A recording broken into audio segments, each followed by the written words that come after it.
What's going on, guys? This is Empty Box. And remember when everybody used the IR&D? Yeah, it's absolutely terrible. But you guys probably already knew that, and I knew that too, but I had forgotten just how bad it was, because I haven't used it in 5 months now, and probably haven't seen it for just as long. Well, it's a great shame that they basically nerfed that into oblivion where it's completely unusable. Not that I was an IR&D noob, I thought it was absolutely crazy to begin with, but hey, it's an attachment, you know, it should at least be usable, not that, where you can't even see a guy past like 50 feet. And if you're playing on Metro, it's covered in green fog. I don't understand that. Anyways, what you're going to be seeing on screen for the gameplay, L85 holographic sights, going to be using the heavy barrel, that's my only attachment, that's really all you need, really controllable, easy to use gun, really forgiving. Probably the gun I have the most confidence with, because honestly, I feel more than safe pushing corners when I have 15 rounds left in my magazine in this thing, which something like an M16 or an AEK, it seems like when you have half a mag left, you're like, okay, I should probably be reloading, excuse me. Even though obviously 15 bullets is still more than enough, but I don't know, 15 bullets in this gun seems like, you know, 27 in others. That's a completely different story. I want to talk about this news item that's posted on Battlefield, though, which is an unofficial Battlefield community fan site. Keep in mind this is unofficial, and take it with a grain of salt. However, don't be surprised. I'll go ahead and read this news posting off for you guys. I'll put the link in the description, but here's what it says. We've got some exclusive disclaimer right up front, unofficial but from a very reliable source. News and some new dates for you all. It looks like EA DICE is rolling out a premium content service. Make note of those words. And are also planning to drop a 5th expansion pack after their previously announced in-game DLC. In addition, there will be a double XP weekend this weekend, May 12th through the 14th. Okay, so it's a pretty good chance that if this double XP weekend happens, that pretty much the story is going to be true. Because honestly, I don't see why you would tell us about a double XP weekend that we had absolutely no idea about beforehand, and then lie about everything else. Makes no sense, but I'll go ahead and read through this list here for you. Battlefield Premium, June 4th. Battlefield Premium sounds like a premium content service. I'll come back to that because there's a blurb of information about it. Close Quarters, June 12th, which to me sounds about like the right dates, because, well, I'd expect Close Quarters to be early in the month rather than later in the month, because we've known about it for a while. You know, I'm kind of shocked that it's actually taken this long and it's not already here, but, you know, it's neither here nor there. June 2012, Strategy Guide. Don't really know why you'd do that, seeing how nobody cares about strategy guides. There's YouTube, and honestly, I mean, is game FAQs even still around? Anyways, August 2012, bonus content. Just pure speculation, there's no information given. I'm guessing probably a weapons pack or something like that. Maybe an extra map out of their goodwill to try and smooth over the DICE customer-player relations, I'd say. Fall 2012, Armored Kill knew about that. Winter 2012, in-game knew about that. March 2013, 5th expansion pack. No words given on what that expansion pack is.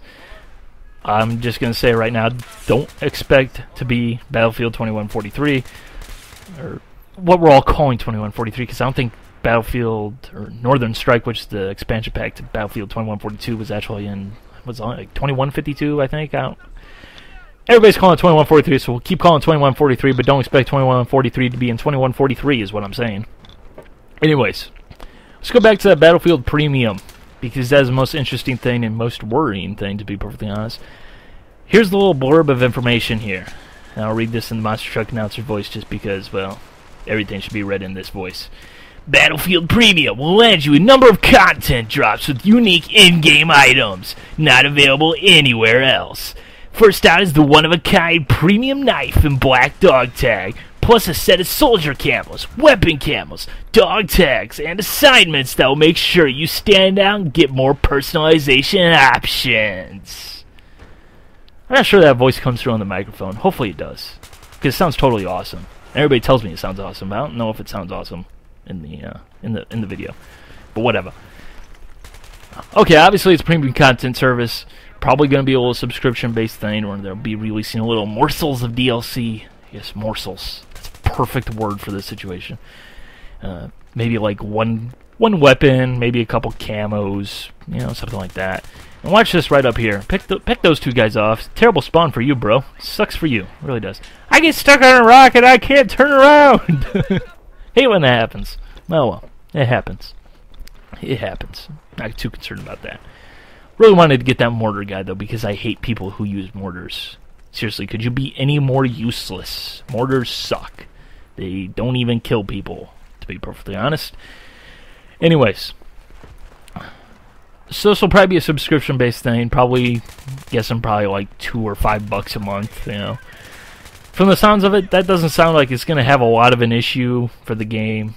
I mean, camos don't really do anything in this game, to be perfectly honest, except for the Spec Ops camo when Iron V was going around. But other than that, small thing. Weapon camos. I'll go into weapon camos a little bit later. Dog tag assignments, whatever. Don't really have an effect. It's cool, go ahead. If EA thinks they can make money off of that, hey, who am I to blame them? You know, if they want to do Spec Act type DLCs, doesn't bother me because they don't affect the game. You know, they're not gonna... It doesn't matter if someone's using, you know, like in Bad Company 2, if their MG3 had camo on it. Because you're still not certified to operate that piece of machinery. I'm telling you.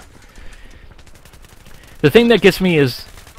They say they're starting off with a premium knife, which, okay, it's a knife. It'll probably just look different. It'll be shinier, it'll glisten more, or it'll have a tactical flashlight on it, knowing DICE, in the way they've done Battlefield 3. That'd be pretty awesome.